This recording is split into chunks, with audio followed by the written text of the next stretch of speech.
पहला तीमुथियुस की पत्री इसका दूसरा अध्याय का 9वीं आयत को पढ़ेंगे। फर्स्ट तीमुथियुस चैप्टर 2 वर्ड्स 9।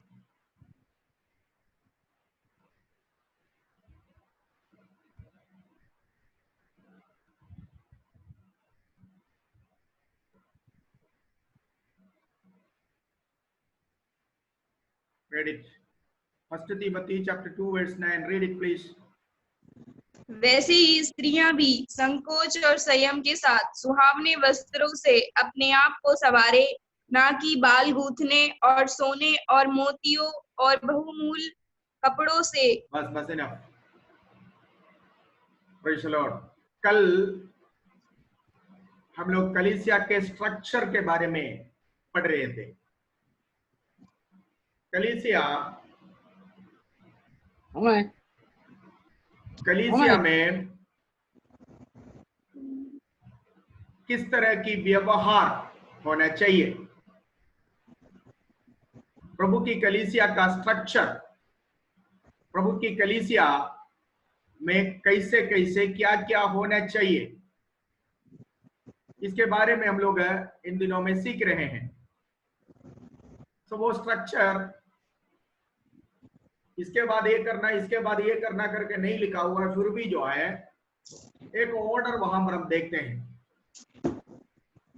हर मीटिंग मैंने आपको बोला वो प्रार्थना के साथ शुरू करेंगे, और खास तौर पर मीटिंग पुरुषों की प्रार्थना के द्वारा शुरू होने का यहाँ पर अगुवाई हमें देख रहे हैं, मिल रहे हैं। उसके बाद तुरंत प्रेरित पौलुस कलीसिया में आने वाले भक्त स्त्रियों के बारे में कह रहा है। कलीसिया में अर्थात प्रभु यीशु मसीह के लहू के द्वारा छुटकारा पाया हुआ स्त्रियां कलीसिया में, केवल कलीसिया में नहीं है, वो किस प्रकार अपना पहनावा होना चाहिए, किस प्रकार उनकी भेष होना चाहिए, किस प्रकार वो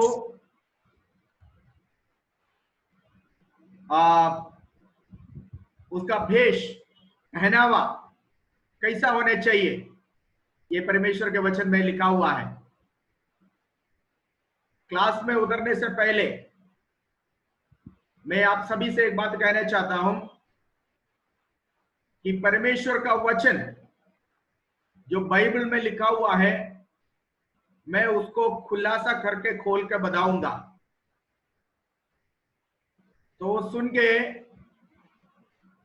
कोई रूठना नहीं, बुरा न मानने की जरूरत है। मैं आपको जैसे पहले ही बताया कि मेरे घर में मैं खुद लिखा हुआ बाइबल से मैं नहीं आपको सिखा रहा हूं, बल्कि स्वर्ग में हमेशा के लिए स्थिर किया गया परमेश्वर का वचन है, जो जिसमें लिखा हुआ बात है, जो मैं आपको खुलासा कर रहा हूं। आज जो बातें मैं आपको कहने जा रहा हूं, ये एक ऐसी बात है जो लोग करना नहीं चाहते हैं। केवल इसी के वजह से लोग मसीहत को, प्रभु को, वचन को और विश्वास को छोड़ते हैं। तो ये एक विशेष ग्रुप के लोगों के लिए नहीं लिखा हुआ है, बल्कि जो कोई प्रभु के वचन को मानकर प्रभु की कलीसिया में आए हैं, आते हैं, उन सभी के लिए, मानने के लिए, उन सभी को फॉलो करने के लिए, उन सभी को अपनाने के लिए लिखा हुआ वचन है। इसको सुनने वाला हर एक को, पढ़ने वाला हर एक को ये बातों को अपनाना है। यीशु ने कहा, मेरा वचन सुनकर करने वाले, वचन केवल हमें सुनने का नहीं बल्कि इसको करने के लिए, मेरा वचन सुनकर करने वाला, सुनने वाला तो बहुत मिलेंगे, पर करने वाला उस मनुष्य के समान है जो चट्टान के ऊपर अपना घर बसाया, अपना घर बनाया। ठीक है, तो चट्टान हमारा एक उद्धार का चट्टान है वो प्रभु यीशु मसीह है। हमारा आत्मिक ग्रह, हमारा आत्मिक घर हमें उस चट्टान पर बनाना है। ठीक है, अन्य अन्य भिन्न प्रकार के, विभिन्न नाना प्रकार के धर्मों पर विश्वास कर कर उससे सच्चाई की ओर, अंधकार से अद्भुत रोशनी की ओर आए हुए हम, हमारा पुराना जीवन में हम क्या क्या करते थे वो नहीं, उसको हमें आगे लेकर नहीं चलने का, बल्कि यदि कोई मसीह में है वो है एक नई सृष्टि। देखो, पुरानी बातें बीत गया। पुरानी बातें बीत गया का मतलब है जो कुछ हमसे संबंधित था, मसीह को जानने से पहले, मसीह में आने से पहले हम क्या क्या पहनते थे, कैसे कैसे करते थे, वो सब बीत गया। अब मसीह में हम एक नई सृष्टि बन गया, हम मसीह को पहन लिया। ठीक है, तो जब हम मसीह को पहन लिया, मसीह में हम एक नई सृष्टि बन गया, तो हमारा हर चाल चलन में, पत्रस की पत्री में पहले मैंने आपको पढ़कर सुनाया, इस कारण तुम्हारा बुलाने वाला सच्चा है, इस कारण हर एक चाल चलन में तुम अपने आप को पवित्र बनाओ, ये लिखा हुआ है। तो मेरा कहने का मतलब है कि हम अभी प्रभु में आने के बावजूद भी हमें उस पुराना रिवाजों के अनुसार या पुराना तरीके से नहीं चलने का। यदि नया बनाने का मतलब हमारा पहनावा भी नया हो गया, हमारा ड्रेस भी नया हो गया, हमारा कपड़े भी प्रभु ने नई तरीके से जो है हमें पहनने के लिए बताया है। क्योंकि अनजाने के समय में जब हम प्रभु को नहीं जानते थे, उस समय हम क्या कुछ पहनते थे, कैसे कैसे करते थे, वो सब प्रभु ने माफ कर दिया। हम प्रभु में आए, प्रभु ने हमें नया सृष्टि बना दिया।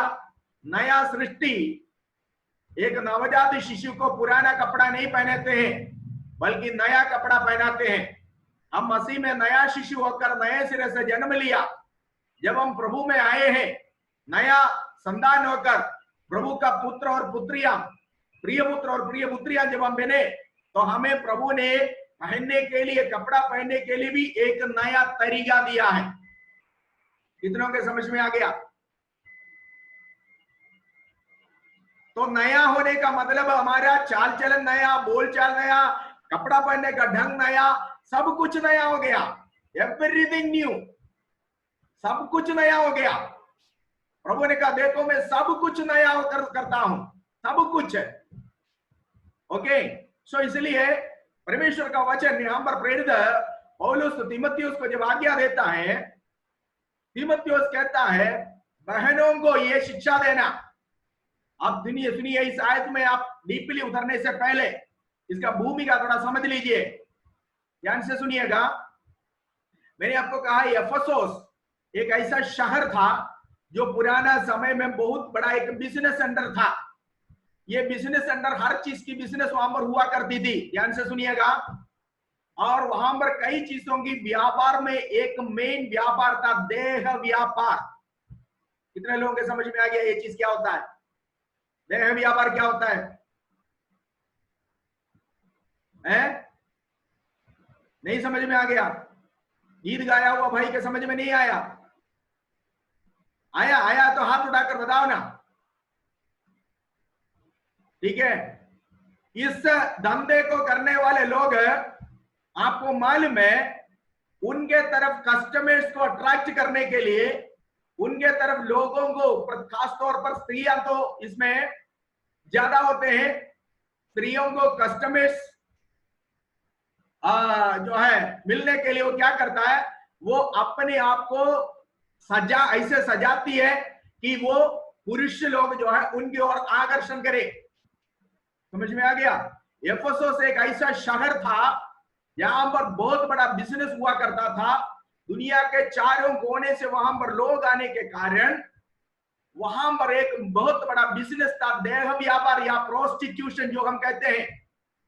तो उस धंधे में पुरुषों को आकर्षण करने के लिए उधर की स्त्रियां क्या करते थे कि अपने शरीर को ऐसे सजाते थे कि कोई भी उसके और आकर्षण करके उसके पास चले आए और वो उसके साथ बिजनेस करे।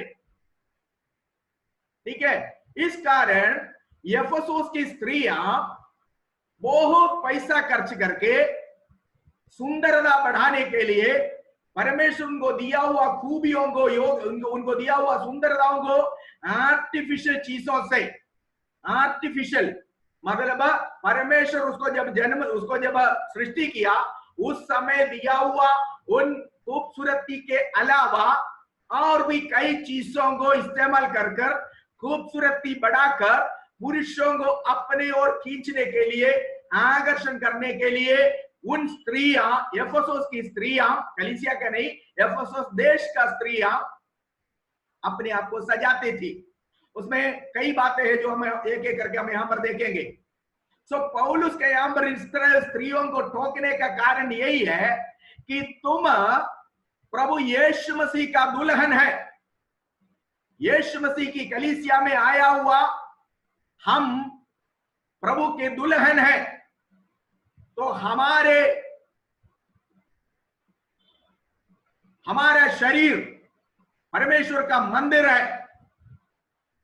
ठीक है, तो इसलिए तुम अपने शरीर को दुनिया के लोग करने वाला उन चीजों से सजाना नहीं, तुम्हारा सजावट वो नहीं होना चाहिए।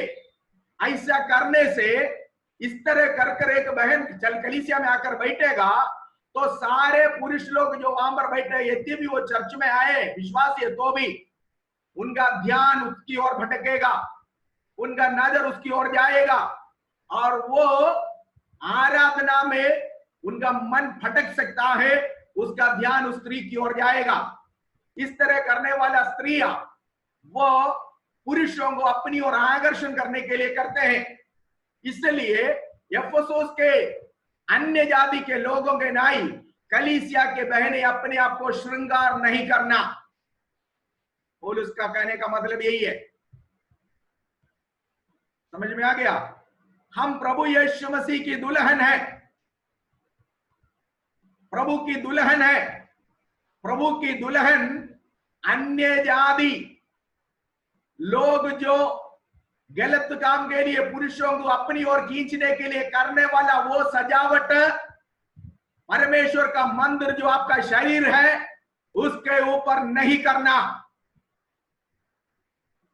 कितने लोगों के समझ में आ गया? आज बहुत कम लोग का हाथ उठाएंगे, मुझे पता है, क्योंकि आज जो है वो चीजें आपको खिलाने वाले हैं जो बिल्कुल कड़वा है और आपको बिल्कुल ही अच्छा नहीं लगेगा, लेकिन वचन तो सच्चा है, मुझे कहना ही पड़ेगा। ठीक है, सो पौलुस कहता है, बहनों से कहता है, क्या कहता है? पढ़िए बेटा उसका 9वीं आयत को फिर से पढ़िए। Where is Amisha? Okay, read it. 9 verse 9. आप हमेशा आपका ऑडियो बंद ऑन रखना। Okay, okay. वैसे ही स्त्रियां भी संकोच और संयम के साथ सुहावनी वस्त्रों से अपने आप को संवारे। देखिए, सुनिए, यहाँ पर पौलुस कहता है पुरुषों को हाथ उठाकर प्रार्थना करने के लिए कहने के तुरंत पश्चात पौलुस कहता है वैसे स्त्रियां भी क्या करना है? अपने आप को कैसे करना है? 9 आयत में स्त्रियां भी संकोच और संयम के साथ। सबसे पहले संकोच का मतलब क्या है? संकोच का मतलब क्या है? संकोच का मतलब क्या मीनिंग हो सकता है उसका?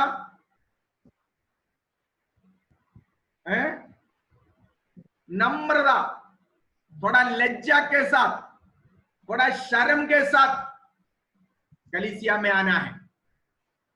ठीक है, लज्जा के साथ, शर्म के साथ कलीसिया में बैठना है और संकोच और संयम के साथ। और संयम का मतलब क्या है?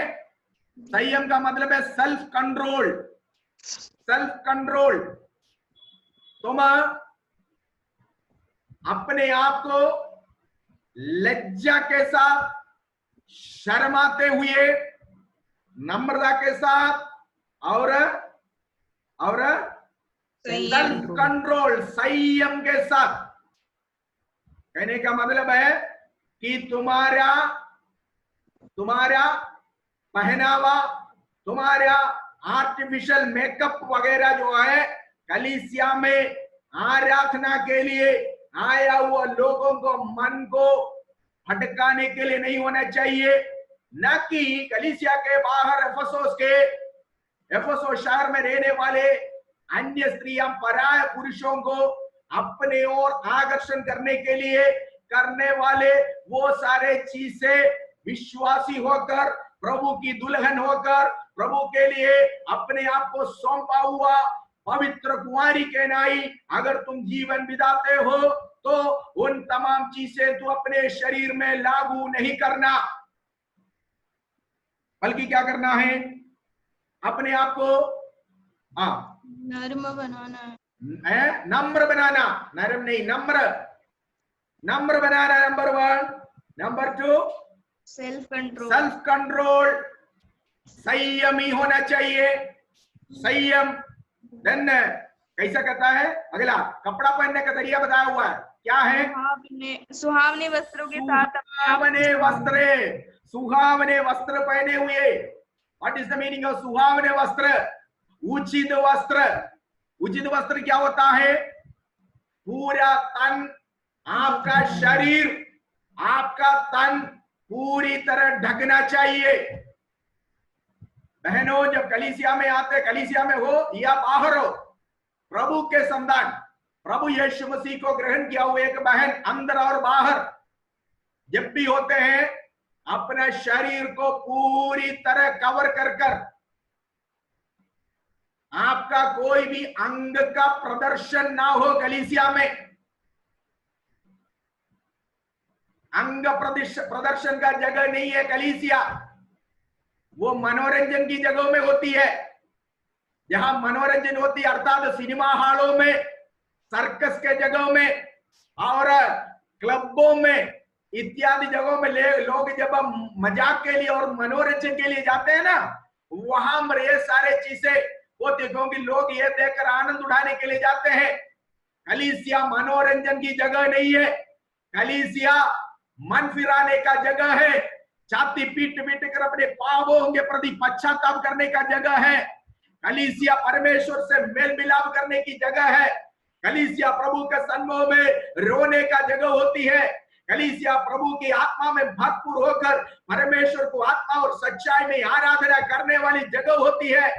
कलीसिया एक पापी वापस आने का जगह होती है। कलीसिया एक पापी उस उड़ो पुत्र के समान, अब्बा पिता मैं तुम्हें और स्वर्ग से पाप किया, इस कारण में तेरा संतान कहलाने के लिए योग्य नहीं। बीते दिनों में मेरे जीवन में आया हुआ गलतियों को, मेरे जीवन में आया हुआ अपराधों को, पापों को क्षमा करे कर छाती पीट कर प्रभु के सम्मुख में वापस आने का जगह होते हैं। कलीसिया मनोरंजन की जगह नहीं है। कितनों के समझ में आ गया? इसलिए कलीसिया में आने वाले लोग उचित वस्त्र धारण करके आना, इसलिए सुहावने वस्त्र कहा हुआ है, उचित वस्त्र। ठीक है, तब आप पूछेंगे कि उचित वस्त्र क्या होता है? उचित वस्त्र आपका देश की संस्कृति के लिए और आपकी कॉन्शियंस, अंतरात्मा जो आपको दोषी न ठहराए, ऐसा वस्त्र पहनकर आपको कलीसिया में आना है। मनस्साक्षी कुट्टपड़ता था, हमारे अंतरात्मा जो हमें दोषी न ठहराने वाला वस्त्र आपको पहनना। मैं नहीं कहूंगा कि सभी लोग साड़ी पहनो, नो, लेकिन आपका शरीर, आपका अंग प्रदर्शन नहीं होना चाहिए कलीसिया में। ओके, एक कदम आगे बढ़कर मैं आपको बताऊंगा। आज बहुत सारे हमारे बहनें हैं कलीसिया में जीन्स पहन कर आते हैं। मुझे सुनने वाला कोई अगर अभी पहनकर बैठा तो ध्यान से सुनिएगा, आज इसे गुड बाय बोलिएगा। कलीसिया में हमारे कई बहनें होते हैं जो जीन्स पहनते हैं, जीन्स पहनकर उसके ऊपर से मुश्किल से कमर तक आने वाला एक टोपी पहन लेगा। प्रेज़ एंड वर्शिप लीड कर रहा है, आगे खड़े होकर हाथ उठाएंगे तो ये टोपी ऊपर चली गई। ठीक है, कलीसिया मनोरंजन की जगह नहीं है कि लोग वो सब देखकर आनंद उठाए। परमेश्वर के वचन में स्पष्ट रूप से लिखा हुआ है, पुरुषों का वस्त्र स्त्रियां और स्त्रियों का वस्त्र पुरुष नहीं पहने। निकालिए व्यवस्था विवरण की पुस्तक, बुक ऑफ ड्यूटरनोमी, दिनवृत्तांतम, सॉरी आवर्तनम, ड्यूटरनोमी चैप्टर 22 पढ़िए। व्यवस्था विवरण की पुस्तक, यस बेटा पढ़ो। व्यवस्था विवरण की पुस्तक चैप्टर 22 वर्स 5। कोई स्त्री पुरुष का पहरावा ना पहने और ना कोई पुरुष स्त्री का पहरावा पहने। देखो आगे, क्योंकि ऐसे कामों के सब करने वाले तेरे परमेश्वर यहोवा की दृष्टि में घृणित है।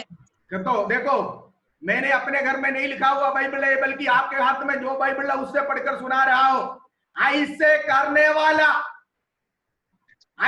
करने वाला तुम्हारा परमेश्वर यहोवा के सन्मुख में घृणित है।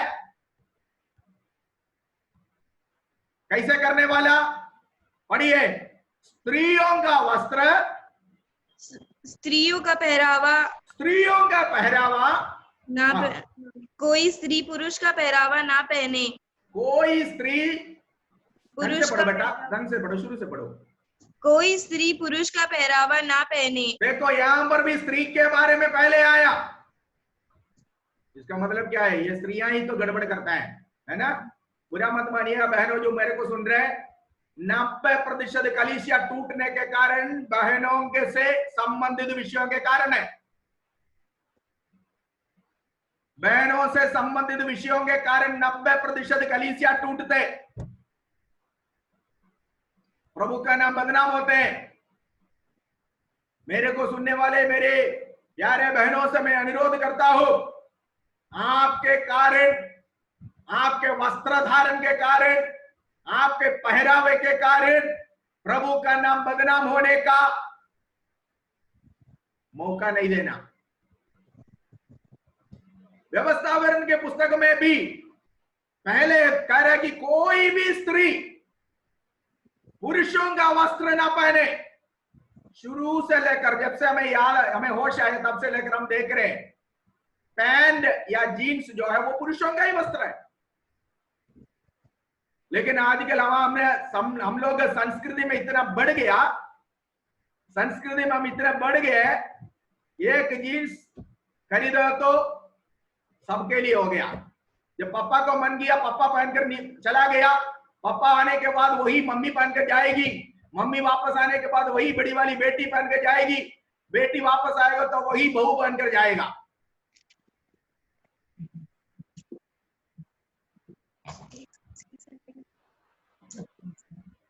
है ना? वचन क्या कहता है? आज आपको थोड़ा सा कड़वा लगेगा लेकिन बोलना ही पड़ेगा। वचन क्या कहता है?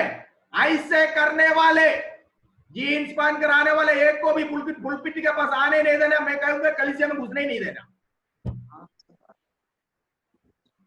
प्रेज़ एंड वर्शिप लीड करने वाला बहने पुरुष का वस्त्र पहनकर खड़े हैं। जो प्रभु कहता है कि तेरा ऐसा करने वाले तुम्हारा परमेश्वर यहोवा को तू एक घृणित वस्तु बन गया।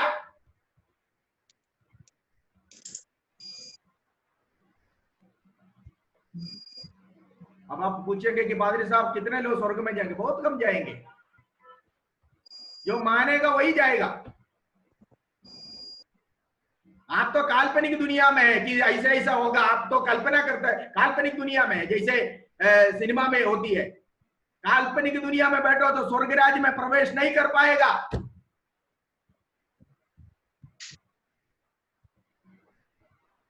पवित्रताई में ये भी आते हैं, अलगदाई में ये भी आता है, हमारा वस्त्र भी अलगदाई में आते हैं, हमारे कपड़े ये भी पवित्रताई में आते हैं।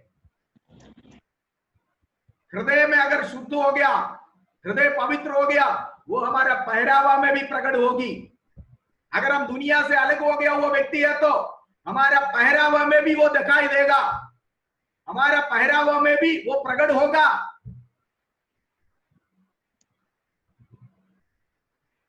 ओके, समझ में आ गया?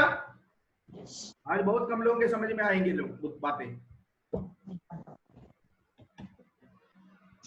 प्रभु का वचन कहता है, व्यवस्था वर्ण की पुस्तक में लिखा हुआ कहता है, ऐसे करने वाले यहोवा के लिए, तुम्हारा परमेश्वर यहोवा को घृणा है। रीड इट मिशा। कोई स्त्री पुरुष का पहरावा ना पहने और ना कोई पुरुष स्त्री का पहरावा पहने, क्योंकि ऐसे कामों के सब करने वाले तेरे परमेश्वर यहोवा की दृष्टि में घृणित है। ऐसे काम करने वाले तुम्हारे परमेश्वर यहोवा के दृष्टि में घृणित है। वही परमेश्वर की कलीसिया में है जो आप पहनकर बैठे हुए हो। ये थोड़ा सा बुरा मत मानिएगा। आप सोचिए, थोड़ा सा शरीर में थोड़ा मोटे एक बहन है, एक बच्ची है, बच्चे हो बहन हो, वो भी हो, एक जीन्स पहन कर आई, वो कलीसिया में बैठने के लिए जो मतलब जो तकलीफ उठा रहे हैं ना, आप सोचिए उसको नीचे बैठना, कुर्सियां नहीं है, नीचे बैठना, किस तरह बैठेगा वो? जब करने वाला ये जो मतलब ये पराक्रम सब देखे लोग क्या सोचेंगे, क्या सोचेंगे? सुंदर संस्कृति प्रभु ने हमारे भारत में दिया। बहनों के लिए सबसे योग्य वस्त्र हमारे भारतवर्ष का, हमारे भारत देश का कल्चर सबसे, दुनिया का सबसे अच्छा कल्चर है। सलवार सूट, ऊपर से दुपट्टा भी डाल दिया, बैठने भी दिक्कत नहीं है, उठने में भी दिक्कत नहीं है, हाथ उठाने में भी दिक्कत नहीं है, कोई भी कार्य करने के लिए दिक्कत नहीं है। दिक्कत है? नहीं है। लेकिन एक जीन्स पहन कर आएगा तो मल्लयुद्ध करना पड़ेगा उसको बैठने के लिए। एक बार बैठ गया तो फिर पैर नहीं मुड़ेगा, घुटने में नहीं बैठ सकता है। प्रभु जी के लिए ऐसे बैठी है जैसे कि फ्रॉग राइस के लिए बैठी हुई है। मेंढक दौड़ता है ना, इसी तरह इस तरह बैठा हुआ, क्योंकि अगर सही तरह से बैठे तो बैलेंस नहीं मिलेगी, गिर जाएगी।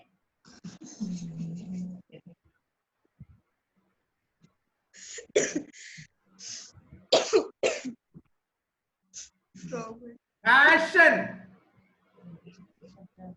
materialism entered into the church. दुनियादारी कलीसिया के अंदर घुस गया। दुनिया के लोग करने वाले, पहनने वाले कपड़ा आप प्रभु के संतान होकर नहीं पहन सकते। कहते हैं कि ऐसे करने वाला तुम्हारा परमेश्वर यहोवा के लिए घृणित है।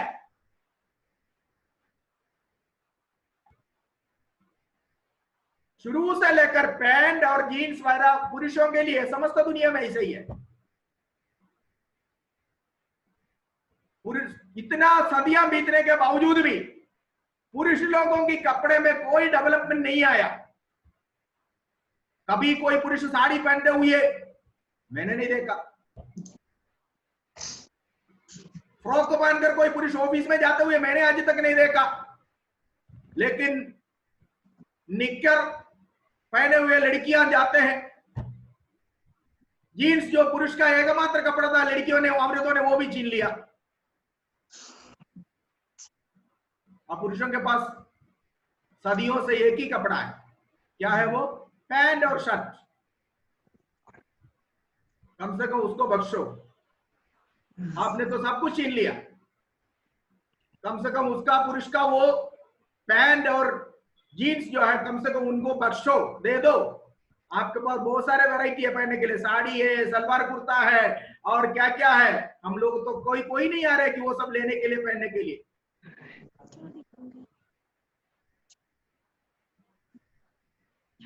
वचन कहता है उचित वस्त्र। उचित वस्त्र का मतलब क्या है? आपका अंगों का प्रदर्शन ना हो, ऐसा वस्त्र पहनकर कलीसिया में आना है। ज्यादा एक्सप्लेन करने की जरूरत नहीं, आपको मालूम है, जीन्स पहनने वालों को मालूम है, केवल चलने के लिए ठीक है, लेकिन बैठना उठना मुश्किल है उससे। जिस कलीसिया में नीचे बैठकर आराम ना होता है, कैसे होगा? अगर नहीं है तो भी, अगर कुर्सी हुआ है तो भी, ये प्रभु के वचन के सामने, प्रभु को उपस्थिति में जब आप आओगे, परमेश्वर कहता है मेरे सामने ऐसे नहीं आना। आप कलीसिया में आया किसको देखने के लिए आया? एक बात याद रखिए, दुनिया का कोई भी पिता अपने बच्चे का नंगेपन नहीं देखना चाहेगा। कितने लोगों को समझ में आ गया मैंने क्या बोला है? दुनिया का कोई भी पिता अपने बच्चे का नग्न शरीर, नंगा शरीर, अंगों को देखना नहीं चाहेगा। अगर ऐसा है तो आप जब कलीसिया में आए तो आपका स्वर्गीय पिता के पास आकर बैठा हुआ है, वो स्वर्गीय पिता के आपका नग्न शरीर को, नंगा शरीर को देखना चाहेगा? किसको दिखाने के लिए इस तरह के कपड़े पहनते हो जो आधा शरीर बाहर है? कपड़ा शरीर को ढांकने के लिए है, शरीर के लिए कपड़ा बनाया, ना कि कपड़े के लिए शरीर।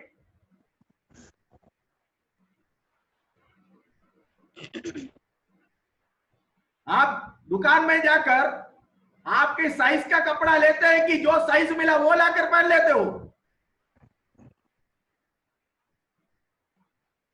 हैं? साइज का कपड़ा लोगे तो कोई भी शरीर का अंग बाहर नहीं निकलेगा कपड़े से।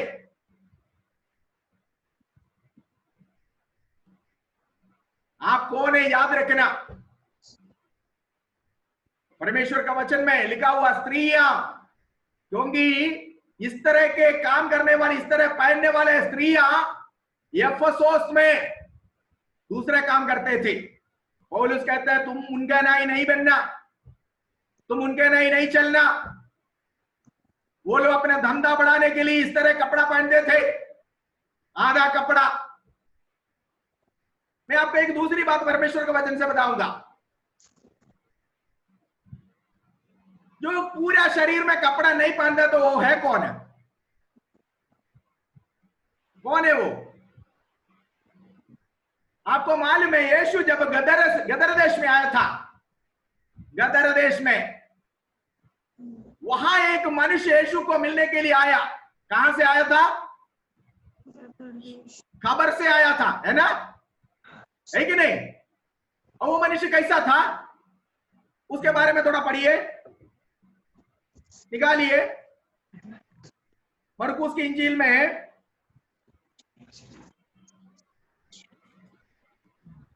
सारे इंजीलों में है, मैं देखता हूं मरकुस में है। थोड़ा आपको समझाने के लिए बोल रहा हूं, ठीक है? हमारी बहनें ऐसा ना करें, इसलिए।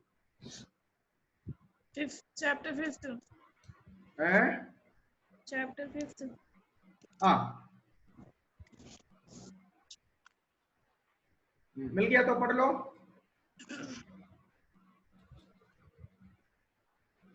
You got it? Yes. Then read it. काम करें। आप अपने ऑडियो हमेशा खुला रखो बेटा, बार बार खोलना ना पड़े। हाँ, पढ़िए पढ़िए। You got it, you read it. क्योंकि वे बार बार नहीं। कौन सा है? चैप्टर 5। हाँ, yes.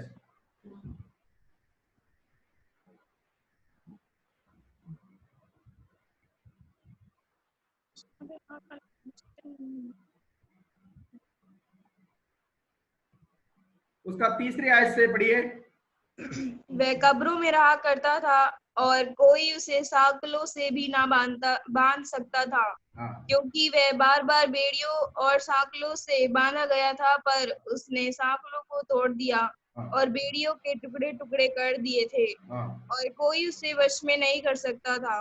वह लगातार रात दिन कब्रों और पहाड़ों में चिल्लाता और अपने को पत्थरों से घायल करता था। वह यीशु को दूर से ही देखकर दौड़ा, उसे प्रणाम किया और बुरा नहीं पढ़ने का, हमारा टॉपिक हुआ नहीं है, हम बस एक ये मिसाल के लिए बोले। आप रीड उसका 15 आयत को पढ़िए सिर्फ।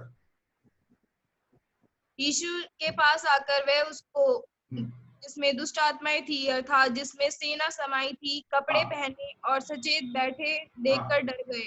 सुनिए, यीशु के पास ये विवेक पाने से पहले या इसके अंदर से दुष्टात्मा निकलने से पहले ये नंगा था, कपड़ा नहीं पहनता था, ठीक है। ये लेकिन जब यीशु ने उसके अंदर से उस सेना को, लेगियोन सेना, 6000 भूत था इसके अंदर, जब यीशु ने उसके अंदर से वो दुष्टात्मा को निकाला, उसकी बाद की दशा के बारे में 15वीं आयत में लिखा हुआ है। क्या लिखा हुआ है? वो मनुष्य 15 रीडिंग, यीशु के पास आकर वह उसको, जिसमें दुष्ट आत्माएं थी, अर्थात जिसमें सेना समाई थी, कपड़े पहने और सचेत बैठे कपड़ा पहने और सचेत बैठे हुए थे। देखा, जब वो होश में नहीं था, जब वो होशो आवाज में नहीं था, उस समय वो कट्टा फट्टा आधा अधूरा कपड़ा पहनता था। लेकिन जब यीशु पाया, उसने अपने जीवन में यीशु की सामर्थ्य पाया, यीशु ने उसके अंदर कार्य करने वाला वो दुष्टात्माओं को निकाल दिया जो 6000 थे गिनती में। उसके बाद उसने कपड़ा पहना। तो अगर ऐसा है तो सोच लीजिए, आज 1500 2000 लेकर जो कट्टा फट्टा लेकर आते हैं ना, जो पीछे कट्टा है, आगे कट्टा है, साइड में कट्टा है, 1500 रुपया, लेकिन पूरा कटा हुआ कपड़ा। ये कटा हुआ कपड़ा कौन पहनता है? जो होश में नहीं है, जो होश में नहीं है। लेगियोन ग्रसित व्यक्ति कपड़ा नहीं पहनता था, कारण वो होश में नहीं था।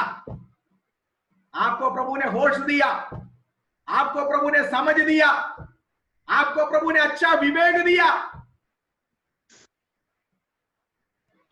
अन्य जाति के नाई जो होश में नहीं है, जो इस संसार के बहाव के अनुसार बहते हैं,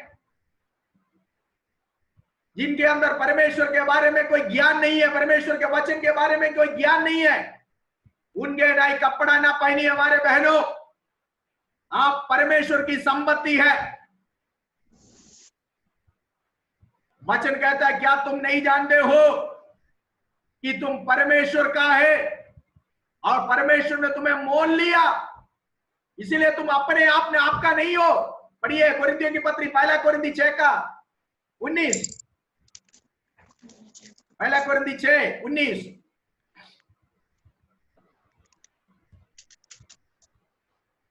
क्या तुम नहीं जानते कि तुम्हारी देह, तुम नहीं जानते कि तुम्हारी देह पवित्र आत्मा का मंदिर है, तुम्हारा देह पवित्र आत्मा का मंदिर है, जो तुम में बसा हुआ है, और तुम्हें परमेश्वर की ओर से मिला है, और तुम अपने नहीं हो, क्योंकि दाम देकर मोल लिए गए हो। तुम अपने नहीं हो, तुम्हें दाम लेकर मोल लिया गया। कल मैंने फिरौती की दाम के बारे में बोला। वो दाम देकर, फिरौती का दाम देकर प्रभु ने तुम्हें मोल लिया। इस कारण तुम्हारा शरीर तुम्हारा नहीं है, क्योंकि परमेश्वर अपने निवास स्थान के लिए, परमेश्वर को रहने के लिए, परमेश्वर को बसने के लिए, परमेश्वर को हमें वास करने के लिए, परमेश्वर तुम्हारे शरीर को शैतान मांगा हुआ, मुंह मांगा कीमत देकर, मुंह मांगा कीमत प्रभु ने चुकाकर आपको मोल लिया है, आपको खरीदा गया। इसलिए आप जैसे एफेसोस के स्त्रियां जो देह व्यापार करते थे, वो स्त्रियां जैसे सजाती है, इस तरह की सजावट प्रभु यीशु मसीह का दुल्हन जो आप है, आपके शरीर में नहीं करना। कितने लोगों के समझ में आ गया?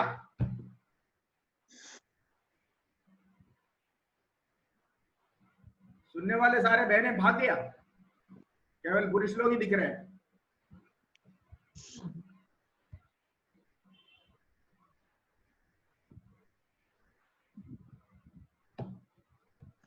तुम अपने नहीं है, आपका बॉडी आपका नहीं है।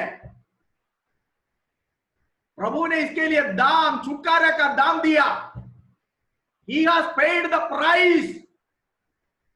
इसलिए कोरिन्थियों पौलुस कहता है, यस रीड इट बेटा। क्या तुम नहीं जानते कि तुम्हारी पढ़ लिया, आगे पढ़ो। हाँ, तुम मोल लिए गए हो। हाँ, तुम्हें परमेश्वर की ओर से मिला है और तुम्हें परमेश्वर की ओर से मिला हुआ पवित्र आत्मा को रहने के लिए प्रभु ने तुम्हारा शरीर रूपी मंदिर को खरीद लिया।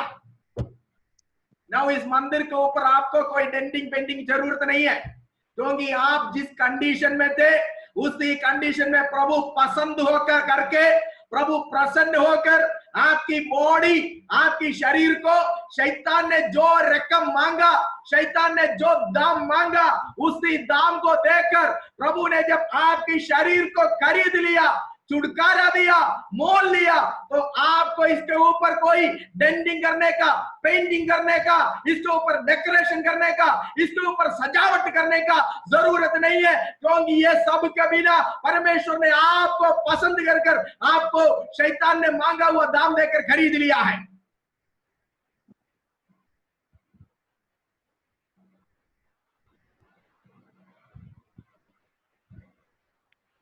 मेरे कलीसिया में एक बहन है जो बिहार से है। हर शनिचर के बाजार में जाकर प्रभु में आने से पहले एक छोटा सा लेबरर की पत्नी हर हफ्ते बाजार में जाकर इसी तरह खूबसूरती बढ़ाने वाले चीजें खरीद कर आधा से ज्यादा पैसा ऐसे खर्च कर लेता था।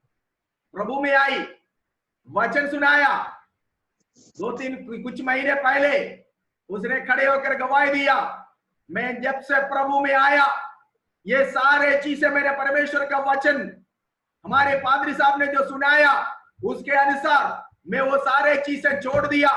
मैंने वो पैसा जो मैं हर हफ्ते हर शनिचर को बाजार में जाकर इन चीजों को शनि बाजार से खरीद कर लाता था, वो पैसा मैंने इकट्ठा कर दिया। 2 साल में मैंने उसको इकट्ठा कर अभी मैंने देखा तो पूरे 30,000 रुपया है। 30,000 सोचिए। उसने कहा वो 30,000 रुपया मैंने अपने बच्चे के नाम में एफडी कर दिया, फिक्स्ड डिपॉजिट कर दिया। ये 30,000 रुपया था जो टुकड़े टुकड़े में इसने इतने सालों में जो खर्च करते थे। बेचने वाला तुम्हें लूट कर करोड़पति बन गया, कोटी बना दिया। तुम इन चीजों को खरीद कर झोपड़ी में आ गई। आपको जो सुंदरता की जरूरत है परमेश्वर ने वो पूरा सुंदरता देकर आपको इस संसार में भेजा। इसके बिना प्रभु आप पर प्रसन्न है, प्रभु आप पर प्रसन्न है, प्रभु को आपको बचाने की प्रसन्नता हुई। ये सब नहीं करना, ये सब एफेसोस की वेश्या स्त्रियां करते थे जो अपना धंधा बढ़ाने के लिए पुरुषों को अपनी ओर आकर्षण करने के लिए करते थे। इसीलिए पौलुस कहता स्त्रियां ऐसा, मसीह बहने, कलीसिया में आने वाला स्त्रियां ऐसा नहीं करना। आपको मालूम है स्त्रियां जल्दी बह जाते हैं किसी बातों में। पाप में गिरा, पहले कौन गिरा? स्त्री गिरा। तो स्त्रियों को कोई भी बहका सकता है, अरे ऐसा नहीं, आपको ये करना पड़ेगा, नहीं तो तुम्हारे पति मर जाएगा, नहीं तो हो जाएगा, ये जाए करके ऐसी बातें फैला देता है, दिमाग में डाल देता है कि ये लोग डर जाते हैं।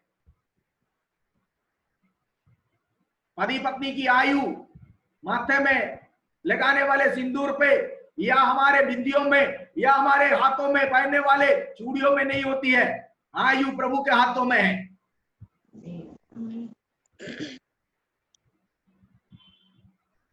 हालेलुया।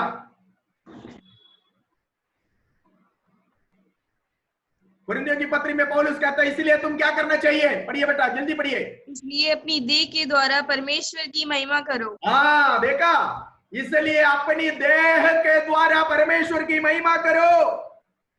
1 Corinthians chapter 6 verse 20, तुम्हारा देह के साथ, देह से, देह के द्वारा परमेश्वर की महिमा करो। आपको परमेश्वर की महिमा करने के लिए प्रभु के भवन में जब आए, प्रभु आपको देखकर एक घृणित वस्तु ना समझे, एक घृणित व्यक्ति ना समझे, बल्कि आपका शरीर। अब रोमियों की पत्री 12 अध्याय में आई है, रोमी 12,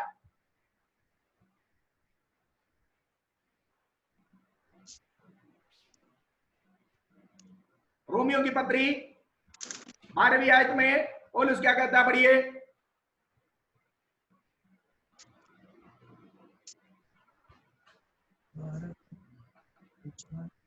12 का पहला दूसरा, रीड इट बेटा।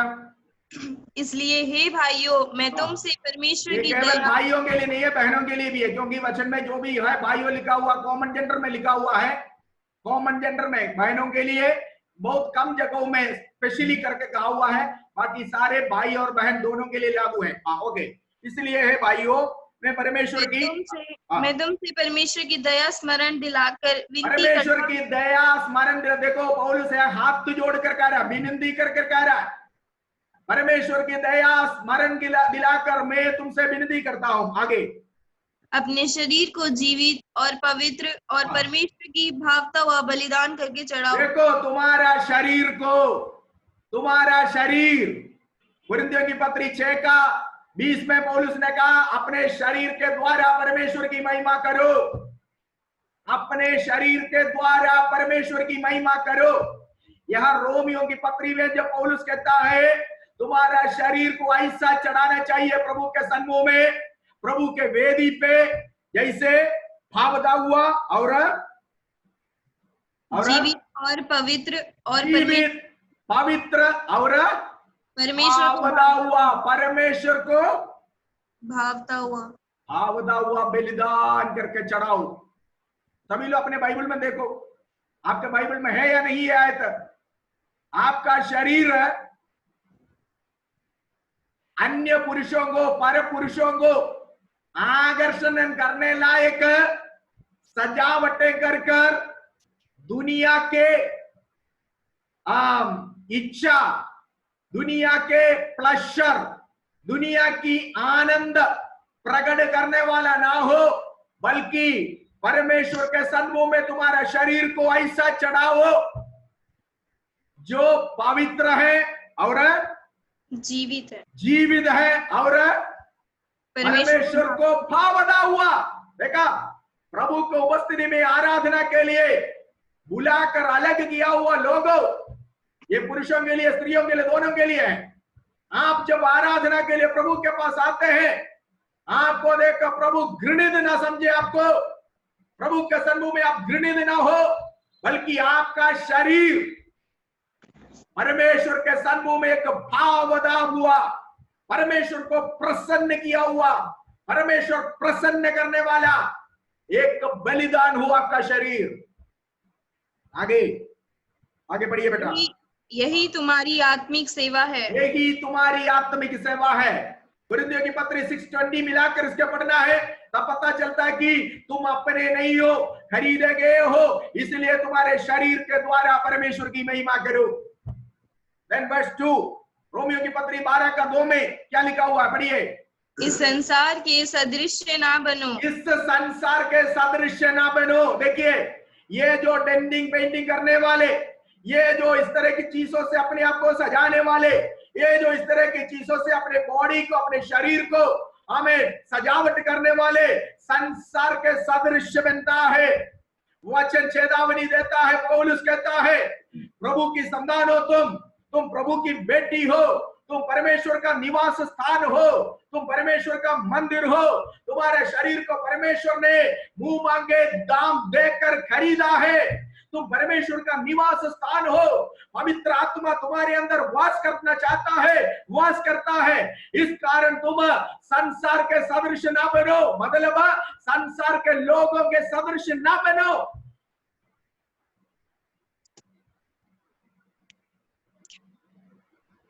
आगे परंतु तुम्हारे मन के नए हो जाने से तुम्हारा चाल चलन भी बदलता जाए, जिससे तुम परमेश्वर की भली और भावती और सिद्ध इच्छा अनुभव से मालूम करते रहो। क्योंकि मैं ठीक है, ठीक है। और क्या लिखा हुआ है? मन को फिर से पढ़िए। इसलिए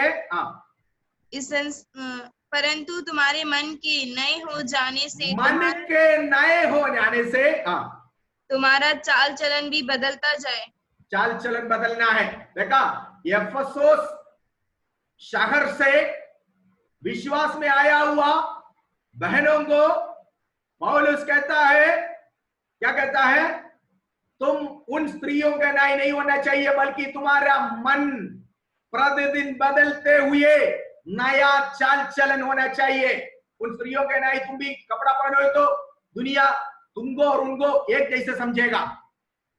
उन स्त्रियों के न्याय तुम अगर चलोगे, दुनिया तुम्हें भी गलत समझेगा। तुम भी उसके साथ है, तुम भी उसी काम करते हो करके सोचेगा। इसलिए पौलुस ने कहा कि इस प्रकार स्त्रियां भी अपने आप को सवारे। ठीक है, कैसे सवारना? उचित वस्त्र पहनकर, उचित वस्त्र। ठीक है। देन रोमियो की पत्री में लिखा हुआ है कि संसार का सदृश ना बनो, बल्कि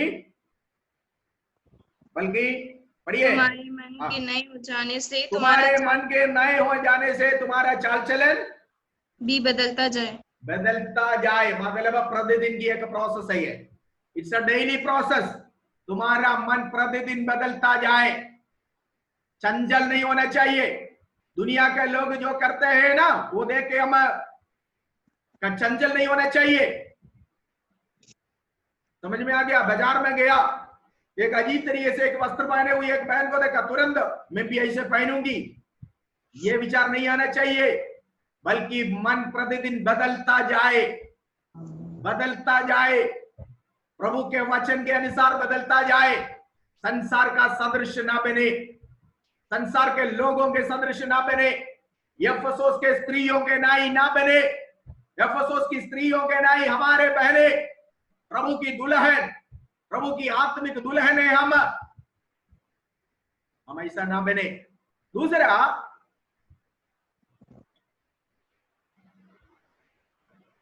मसीह हमारा सिर है, कलीसिया का सिर मसीह है, और कलीसिया उसका देह है, उसका शरीर है। ये बताइए, आपके सिर जहां बोलता है वहां शरीर जाता है, कि शरीर जो बोलता है वो सिर करता है?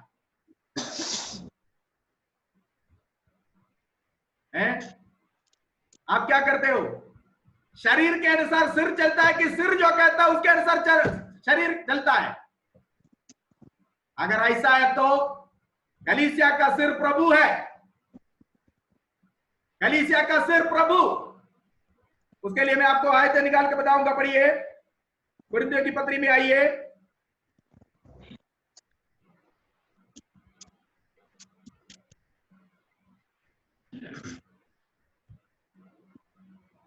ग्यारहवीं अध्याय का 3री आयत को पढ़िए। कुरिन्थियों की पत्री, पहला कुरिन्थी 11:3। परंतु मैं चाहता हूं कि तुम ये जान लो कि हर एक पुरुष का सिर मसीह है। हर एक पुरुष का स्त्री मसीह है। और स्त्री का सिर पुरुष है। स्त्री का सिर पुरुष है। और स्त्री का सिर परमेश्वर है। और स्त्री का सिर परमेश्वर है। ठीक है, यही एक पैटर्न। स्त्री का सिर पुरुष, पुरुष का सिर मसीह, मसीह का सिर परमेश्वर। देखा, वो पैटर्न वहां पर दिया हुआ है। मतलब परमेश्वर, उसके बाद उद्धारकर्ता हमारा प्रभु यीशु मसीह, उसके बाद अधिकारी, उसके नीचे, उसका नीचे पुरुष, पुरुष के नीचे स्त्री। एक अधीनता है वहां पर, इसलिए लज्जा की बात वहां पर कहा गया। ये अववर्णन इस प्रकार स्त्रियां भी अपने आप को शर्माते हुए कर जो तीमुथियुस की पत्री में लिखा है ना, वो अब इफिसियों की पत्री में लिख देखिए। इफिसियों की पत्री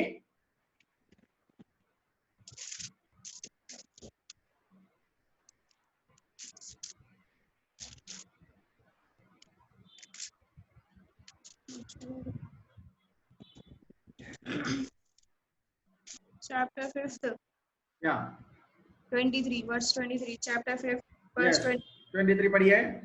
क्योंकि पति पत्नी का सिर है, जैसे हाँ। कि मसीह कलीसिया का सिर है, हाँ, आगे। और स्वयं हाँ, स्वयं ही देह का उद्धार करता है। हाँ, आगे। पर जैसे कलीसिया के अधीन है, हाँ, पर जैसे कलीसिया मसीह के अधीन है, वैसे ही हाँ। पत्नियां भी हर एक बात में अपने अपने पति के अधीन रहें। 22 से पढ़िए। पत्नियों के लिए, सॉरी, हे- या पत्नियों के लिए देने वाले उपदेश है, फिर भी उसमें हमारे लिए कुछ कलीसिया से कुछ बातों से लिंक कर कर बताया हुआ है। बताइए, पढ़िए। हाँ, हे पत्नियों, अपने अपने पति के ऐसे अधीन रहो जैसे प्रभु के, जैसे। क्योंकि पति पत्नी का सिर है, जैसे कि फिर से पढ़िए, क्लियर नहीं हुआ। हे पत्नियों, अपने अपने पति के ऐसे अधीन रहो जैसे प्रभु के, हाँ, क्योंकि पति पत्नी का सिर है, जैसे हाँ, कि मसीह कलीसिया का सिर है, हाँ। और कौन है, स्वयं कौन है, कौन है, कौन है? मसीह प्रभु मसीह किसका सिर है? कलीसिया का। हाँ, मसीह कलीसिया का सिर है, कलीसिया का हेड। कलीसिया का सिर कौन है? मसीह है, मसीह है।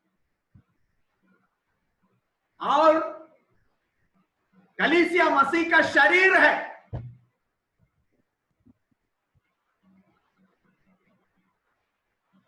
मसीह का शरीर है कलीसिया।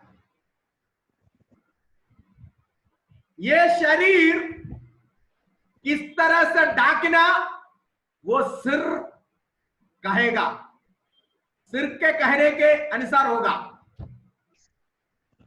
सिर कौन है? सिर कौन है? मसीह। मसीह, मसीह कौन है? वचन। मसीह कौन है? वचन। तो वचन जो कहेगा उसके अनुसार मसीह का शरीर अर्थात कलीसिया अर्थात मैं और आप अपने आप को सजाना। कितनों के समझ में आ गया? रीति रिवाज के अनुसार नहीं है, दुनिया के अनुसार भी नहीं है। दुनिया का सदृश ना बनो, दुनिया के लोगों के सदृश ना बनो। सिर को देखो, सिर आज्ञा देता, शरीर करता है। शरीर को सिर आज्ञा देता है, ना कि शरीर सिर को आज्ञा देता। सिर से आज्ञा निकलते हैं हाथ को, हाथ उठाओ। बहन, बाएं हाथ पर, तुम्हारा बाएं हाथ पर मच्छर बैठा हुआ है, दाहिने हाथ को सिर आज्ञा देता है, हाथ उठाओ, मारो उसको। तब जाकर दाहिने हाथ सिर की आज्ञा के अनुसार उड़ता है, बाएं हाथ पर बैठा हुआ मच्छर को मारता है। समझ में आ गया? शरीर में अगर कोई मच्छर आकर बैठा है तो लेफ्ट हैंड राइट हैंड से नहीं बोलते कि मच्छर को मारो, बल्कि सिर बोलता है, सिर बोलता है। कलीसिया में जो कुछ होना वो सिर मसीह बोलता है, प्रभु कहता है। प्रभु का मतलब वचन कहता है, वचन के अनुसार होना चाहिए। कितने लोगों के समझ में आ गया? शरीर के अनुसार सिर नहीं चलता। कलीसिया जो कहता है उसके अनुसार सिर जो प्रभु है, सिर जो मसीह है, नहीं चलेगा, बल्कि मसीह जो सिर है उसके कहने के अनुसार उसकी देह, उसकी शरीर रूपी कलीसिया को चलना पड़ेगा।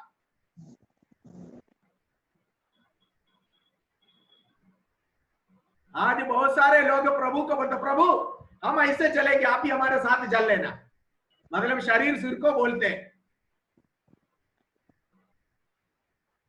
समझ में आ गया? शरीर सिर को कहता है, आज्ञा देता है, लेकिन वचन दूसरा है। वचन ऐसा नहीं है, वचन ऐसा नहीं है। वचन के अनुसार सिर को मानना पड़ेगा। सिर प्रभु है, कलीसिया का सिर मसीह है। मसीह का वचन जो कहता है उसके अनुसार करना होगा, ना कि दुनिया जो कहता है उसके अनुसार, न कि हमारे रीति रिवाज जो कहते हैं उसके अनुसार। शरीर कहने के अनुसार सिर नहीं चलेगा। सिर जब बोलेगा मेरे को उठो तब मैं उठता हूं। सिर जब मेरे को कहता है चलो तब मैं चलता हूं, ना कि मेरा शरीर सिर को कहेगा कि मैं वहां तक जा रहा है, तू आ रहा है कि नहीं आ रहा, कि यहीं बैठेगा। ऐसा नहीं, सिर आज्ञा देता है, मसीह आज्ञा देता है। कलीसिया के ऊपर पूरा कंट्रोल सिर को है, सॉरी सिर जो प्रभु है उसको है। हमारे शरीर का पूरा कंट्रोल हमारा सिर करता है। आपका शरीर का पूरा कंट्रोल आपका सिर करता है कि नहीं करता? है? नहीं करता। सिर एक जगह में रखकर आप शरीर लेकर आगे ले जाते हो?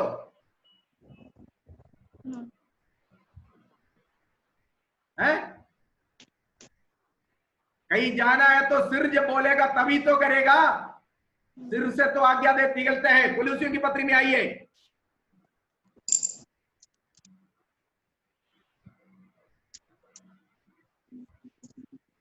कुलुसियों की पत्री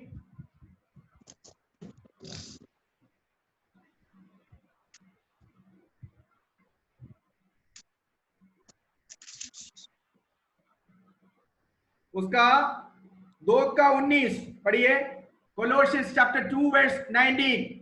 और उस शिरोमणि को पकड़े नहीं रहता, जिससे सारी देह जोड़ों और पट्टों के द्वारा पालन पोषण पाकर और एक साथ गठकर परमेश्वर की ओर से बढ़ती जाती है। सुनिए, यहाँ पर लिखा हुआ उस शिरोमणि, उस सिर को पकड़ो। आगे क्या लिखा हुआ है? जिससे सारी देह जोड़ों और पट्टों के द्वारा पालन पोषण पाकर और एक साथ गठकर। बस पूरे शरीर में नसों को और जोड़ों के द्वारा पूरा शरीर को बांधे हुए उस सिर को पकड़ो। हमारे मलयालम में तले आयवनिल निन्नल्लो ऐसा लिखा हुआ है। जो सिर है उसको पकड़ो। कलीसिया का सिर मसीह है। मसीह के कहने के अनुसार हमें चलना है। उचित वस्त्र पहनना। बहने, पुरुषों का वस्त्र पहनना नहीं, उचित वस्त्र जिसको आपका कॉन्शियंस आपको दोषी न ठहराए, जिसको पहनने के कारण आपकी अंगों का प्रदर्शन ना हो। कलीसिया में एंटरटेनमेंट की जगह नहीं, मनोरंजन की जगह नहीं कि आप फैशन दिखाने के लिए आओगे। कलीसिया में फैशन परेड नहीं होती। स्वर्ग की आराधना आपको मालूम है कैसा था? स्वर्ग की आराधना प्रभु यीशु मसीह की नया नियम की कलीसिया शुरू होने से पहले आज भी स्वर्ग में दूध लोग कैसे प्रभु के सम्मुख में खड़े हैं। पढ़िए यशायाह नबी के पुस्तक 6वां अध्याय की पहले आयत से लेकर कुछ आयतों को पढ़िए। यशायाह चैप्टर 6 वर्स 1 ऑनवर्ड्स। स्वर्गदूत कैसे प्रभु के सम्मुख में खड़े हैं जो उसकी आराधना करते हैं। दिन रात तो प्रभु की आराधना करने वाले स्वर्गदूत कैसे प्रभु के सम्मुख में खड़े हैं। पढ़िए यशायाह चैप्टर 6। जिस वर्ष उजिया राजा मरा, मैंने प्रभु को बहुत ही ऊंचे सिंहासन पर विराजमान देखा और उसके वस्त्र के घेर से मंदिर भर गया। उससे ऊंचे पर सराब दिखाई दिए। उनके छह पंख थे। 2 पंखों से वे अपने मुंह को ढांपे थे और 2 से अपने पांवों को और 2 से उड़ रहे थे। वे एक दूसरे से पुकार कर कह रहे थे, सेनाओं का यहोवा पवित्र पवित्र पवित्र है। ओके, रुकना बेटा, वहां पर देखिए स्वर्ग में सराफों को प्रभु ने अपनी आराधना करने के लिए खड़ा किया है। वो सराफे कैसे प्रभु की आराधना करते हैं देखिए। वो किस तरह का वस्त्र पहने हुए है मैं थोड़ी देर के बाद आपको बताऊंगा, लेकिन अभी आप इतना देख लीजिए, इनके 6 पंखे हैं। कितना है पढ़िए? उनके 6 पंख थे। 6 पंख थे।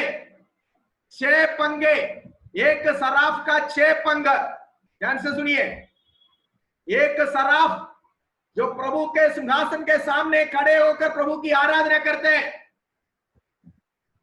अपने आप को उसको ढांकने के लिए प्रभु ने दिया हुआ 6 पंगे। ध्यान से सुनिएगा, कलीसिया में बहने ऐसे चले आते हैं, सिर नहीं ढांकते हैं, ठीक है, और ज्यादा से ज्यादा अगर बोलेगा तो अपने हाथ में लाया हुआ रूमाल इतनी इतनी इतनी छोटी, जितना अपना हथेली बड़ी है, इतनी बड़ी रूमाल लग रहा है, वो सिर पर डालता है, बैठे रहती है। ध्यान से सुनिएगा, स्वर्ग में परमेश्वर के आराधना करने के लिए परमेश्वर नियुक्त किया हुआ साराफ लोग, सराफे, वे 6 पंख प्रभु ने इनको दिया। ये पंख उनको ढांकने के लिए है। पढ़िए, 2 से वे अपने मुंह को ढांपे देखो थे। 2 पंगे वो अपने चेहरे को ढाके हुए। अगर चेहरा ढाके तो आगे क्या चीज है, क्या देखेंगे, नहीं देख सकता। परमेश्वर की चेहरे की ओर सराफे देख नहीं सकता। परमेश्वर की चेहरे से निकलने वाले तेज, महिमा इतनी भयानक है, उसको कभी कोई पाप भी नहीं किया हुआ सराफ लोग अगर देख नहीं सकता। एक सराफ को परमेश्वर ने अपने आराधना करने के लिए नियुक्त किया, उसको परमेश्वर ने अगर आज्ञा दी कि तू अपने पंखों से अपने चेहरे को ढाक कर मेरे पास आना, मैं और आप कैसे जाते हैं? 2 पंखों से वे अपने चेहरे को ढाका, आगे, और 2 से अपने पांव को, देखा, 2 से अपने पूरे पाव मतलब पंख, ये जो है आप एक क्या कहता है, ये जीवी जो है, सराफ जो है, वो जब अपने 2 पंखों को अपने चेहरा ढाक दिया, 2 से अपने पूरे पावों को ढाक दिया। जीन्स पहन कर आएगा तो पूरे पाव ढक जाता है, पूरे पाव ढक जाता है, हैं? जीन्स पहन कर आओगे तो पूरा पाव आपका ढक जाता है कि नहीं ढक जाता? स्वर्गदूत, सराफ लोग अपने 2 पंखों से अपने पाव को ढाकते हुए, 2 पंखों से उड़ते हुए, पढ़िए बेटा, 2 से अपने मुंह को ढांपे थे और 2 से अपने पांव को, 2 पंखों से अपने मुंह को ढाक दिया, 2 पंखों से अपना पांव को ढाक दिया, और 2 से उड़ रहे थे। 2 से उड़ रहे थे, एक दूसरे से कह रहे हैं, सेनाओं का यहोवा पवित्र पवित्र पवित्र। यह है स्वर्ग की आराधना। आज पृथ्वी में प्रभु की आराधना करने के लिए कलीसिया में आने वाला मैं और आप किस तरह से वस्त्र धारण करना चाहिए, किस तरह से अपने आप को ढांकना चाहिए। आज बहुत सारे पादरी आए जो सिखाते हैं बहनों को सर पर कपड़ा डालने की जरूरत नहीं है। कलीसिया में ऐसे आते हैं जैसे मछली मार्केट में जा रहे हैं, हाथ में एक पर्स होगा, एक मोबाइल होगा,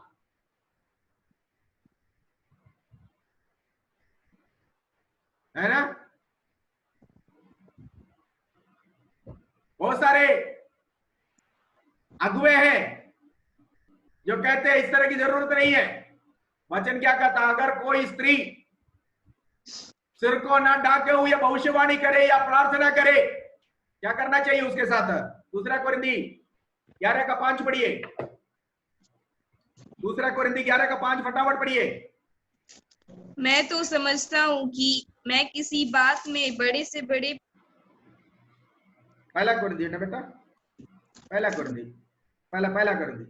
11:4, जो पुरुष सिर ढाके हुए प्रार्थना या भविष्यवाणी करता है, वह अपने सिर का अपमान करता है। देखो, पुरुष का सिर कौन है? मसीह। पुरुष का सिर कौन है? वो मसीह है। कोई भी पुरुष सिर को ढाकते हुए क्या करे, क्या करे, प्रार्थना करे या भविष्यवाणी करे, वो अपना सिर अर्थात मसीह को अपमान करता है। हाँ, आगे को बढ़िए। परंतु जो स्त्री उघाड़े सिर प्रार्थना या भविष्यवाणी करती है, जो भी स्त्री उघाड़े सर प्रार्थना करे, वे अपने सिर का भविष्यवाणी करे, वो अपना सिर का अपमान करती है। स्त्री का सिर कौन है? पुरुष। अगर पुरुष कलीसिया में है, उस समय स्त्रियां जब भी आए, कलीसिया में आने वाले सारे स्त्रियों अपना सिर को ढाकना बहुत जरूरी है। अगर स्त्री ऐसा नहीं करेगा तो क्या करेंगे? पढ़िए। क्योंकि वह मुंडी होने के बराबर है। यदि स्त्री उसके ऊपर 5 आयत को पढ़िए। अपना सिर का अपमान करता है। परंतु जो स्त्री उघाड़े सिर प्रार्थना या भविष्यवाणी करती है, वे अपनी सिर का अपमान करती है, क्योंकि वह मुंडी होने के बराबर है। क्योंकि वो मुंडी होने का बराबर है। अगर सर पर कपड़ा नहीं डाल सकता, सिर को ढाक नहीं सकता, मुंडी कर दो। आगे क्या है? यदि स्त्री ओढ़नी ना ओढ़े तो बाल भी कटा ले। यदि स्त्री के लिए बाल कटाना या मुंडन कराना लज्जा की बात है तो ओढ़नी ओढ़े। कारण क्या है? अगर स्त्री को सिर ढाकना मुश्किल है, कोई बात नहीं, तुम अपने बाल को काट दो, मुंडन कर दो। नहीं है तो ओढ़नी ओढ़ना पड़ेगा। कलीसिया की व्यवस्था है, स्ट्रक्चर है ये। पौलुस नया नियम की कलीसिया के अंदर रखा हुआ स्ट्रक्चर है ये। हम अपनी मर्जी से नहीं आ सकते। कलीसिया प्रभु का है, प्रभु का वचन में जो लिखा वही करना, लागू करना। सिर का मानना पड़ेगा, सिर प्रभु है। कलीसिया देह है, शरीर है। शरीर के कहने पर सिर नहीं चलता, बल्कि सिर के कहने पर शरीर चलता। तो इसलिए हमारे बहने जब भी प्रार्थनाओं में आए, परमेश्वर का वचन के अनुसार अपने सिर को ढाके। कारण लिखा हुआ है, 7वीं आयत को पढ़िए। पुरुष को अपना सिर ढाकना उचित नहीं, क्योंकि वह परमेश्वर का स्वरूप और महिमा है। पुरुष, सुनिए, पुरुष परमेश्वर का स्वरूप और महिमा है, इस कारण पुरुष को सिर ढाकने का जरूरत नहीं है। लेकिन अगर स्त्री अपने सिर को नहीं ढाकता है, तो पुरुष जो परमेश्वर का स्वरूप और महिमा का कारण है, उसका अपमान करता है। इन शॉर्ट में परमेश्वर का अपमान करता है। क्लियर हो गया? क्लियर हो गया? yes. आप कहोगे कि मैं अगर सिर पर ओढ़नी नहीं डाला तो मैं पुरुष का तो अपमान किया, प्रभु का तो नहीं किया ना। लेकिन आप वचन ध्यान से पढ़कर देखिए क्या लिखा हुआ। पुरुष कौन है? पुरुष परमेश्वर की महिमा और परमेश्वर की स्वरूप है। परमेश्वर की स्वरूप जो पुरुष है, आप सिर को उघाड़े सिर से आप जब प्रार्थना करें, उस समय आप पुरुष का अपमान करते हैं। इनडायरेक्टली आप परमेश्वर की अपमान करता है, क्योंकि पुरुष परमेश्वर का स्वरूप और महिमा है। इस कारण जब आप पुरुष का अपमान करोगे, परमेश्वर का अपमान किया, क्योंकि पुरुष का सिर मसीह है। आप मसीह का अपमान किया। मसीह कलीसिया का सिर है। ओके, आगे। परंतु स्त्री पुरुष की महिमा है। और स्त्री कौन है? वो पुरुष की महिमा है। 8वीं आयत को। क्योंकि पुरुष स्त्री से नहीं, परंतु स्त्री पुरुष से हुई है। पुरुष स्त्री से नहीं उत्पन्न हुआ, स्त्री पुरुष से उत्पन्न हुआ। इस कारण स्त्री पुरुष के अधीनता में, पुरुष के कहने पर पुरुष के अधीनता में रहना। ठीक है। आज लोग कहते हैं स्त्री के बिना कैसे पुरुष हो सकता है। स्त्री के बिना तो पुरुष आया इस संसार में, पुरुष के अंदर से स्त्री को निकाला गया। ठीक है। उस सारे बातों में जाना नहीं चाहूंगा, बहुत सारी बातें उसके ऊपर कहना पड़ेगा। सो कम बैक, हम लोग हमारे टॉपिक में आएंगे। तीमुथियुस की पत्री में आइए। इसलिए कहता है पौलुस, क्या कहता है, इस प्रकार स्त्रियां भी, पढ़िए उस आयत को, वैसे ही स्त्रियां भी संकोच और संयम के साथ संकोच और संयम के साथ सुहावने वस्त्रों से सुहावने वस्त्रों से। सुनिए, ये सुहावना वस्त्र क्या है, ये मैंने आपको बताया। ठीक है। सो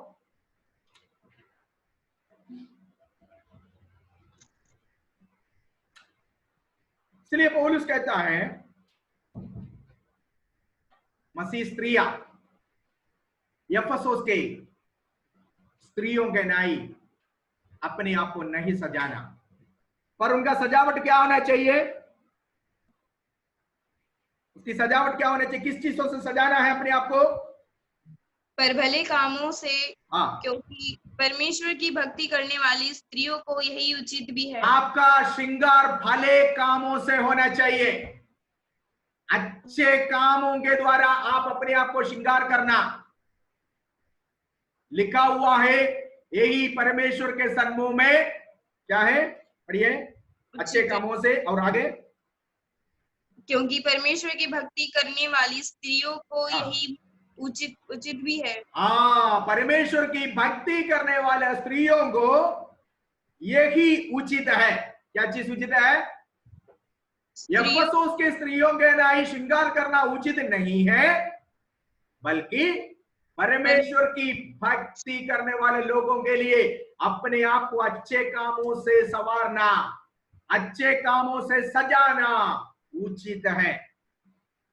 अब देखिए, उसके ऊपर कुछ बातें लिखा हुआ है, एक लिस्ट वहां पर दिया हुआ है,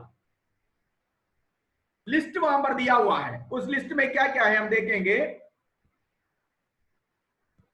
ना कि बाल गूंथने और एक मिनट बेटा, एक मिनट।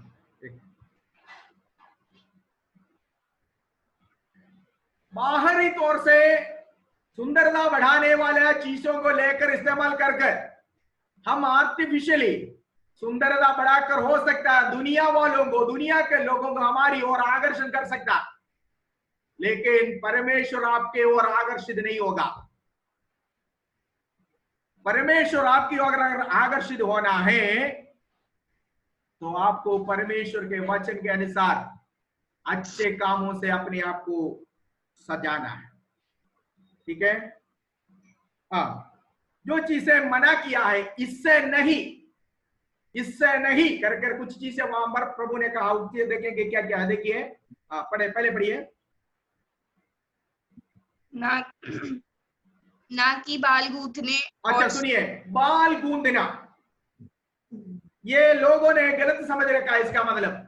सुनिए, बाल गूंथने का मतलब आपको परमेश्वर दिया हुआ ओरिजिनल बाल को आप गूंदे ना, ऐसा नहीं है।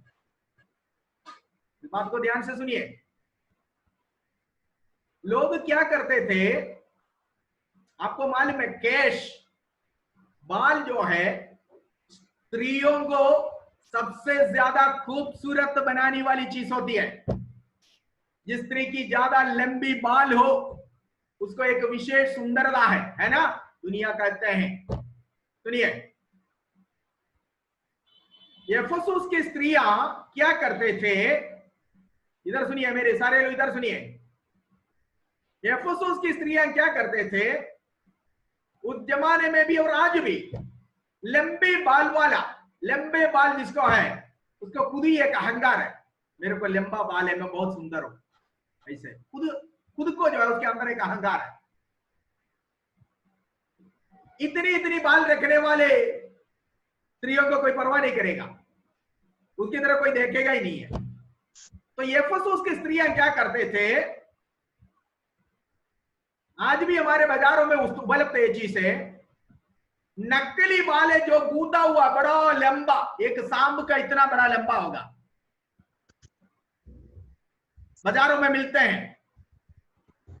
ये खरीद कर लाकर अपने इतनी छोटी बालों के साथ बीन कर ये लोग आर्टिफिशियल बाल को, मेरे को लंबा बाल है कर कर सुंदरता बढ़ाकर शो करता था। क्यों करते थे?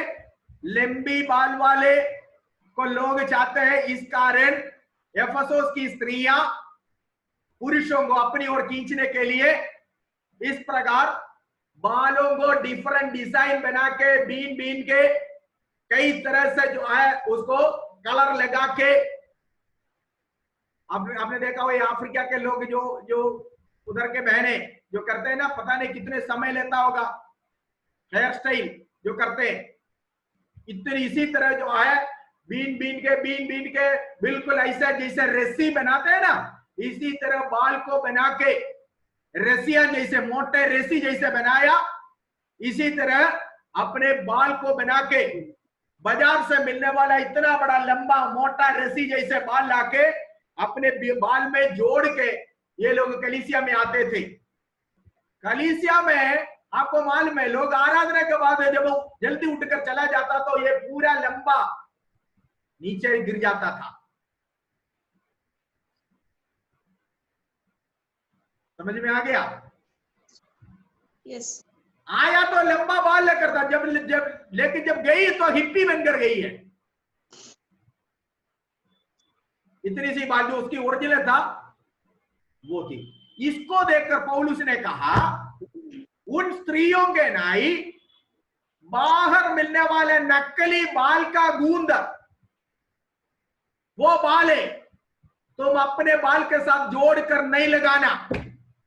आपका खुद का बाल, अगर प्रभु ने आपको लंबी बाल दे दिया, छोटे बाल दे दिया, उसको गूंदने में कोई दिक्कत नहीं है, लेकिन बाहर बाजार में मिलने वाला वो चीज लेकर जोड़कर सुंदरता नहीं बढ़ाना। कहने का मतलब यह है, कितने बहनों के समझ में आ गया? हाथ उठाइए जरा। आपकी ओरिजिनल बाल को आप गूंदिए, क्योंकि वो नीचे गिरने का कोई संभावना नहीं है।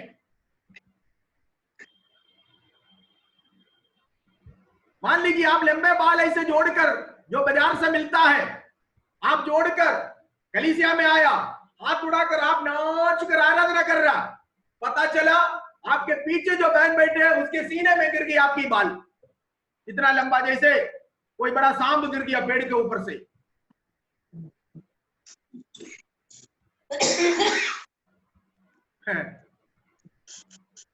तो इस तरह की बातें कलीसिया में ना हो, यही है पौलुस के कहने का मतलब।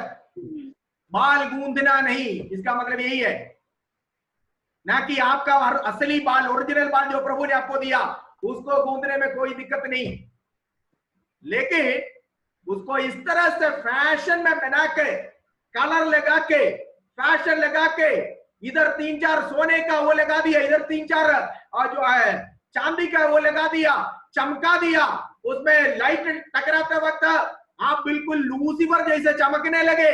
ये नहीं करना, ये नहीं करना। ओरिजिनल बाल को अच्छी तरह तेल लगा के साफ करके साफ सुथरा रखो, उसको आप बहुत अच्छी तरह संभाल कर रखो, उसको गूंदो, कोई दिक्कत नहीं, लेकिन उसके ऊपर डिजाइनिंग काम नहीं करना जो लोगों को आपकी ओर आकर्षित करे, जो लोगों को आपकी ओर खींचे।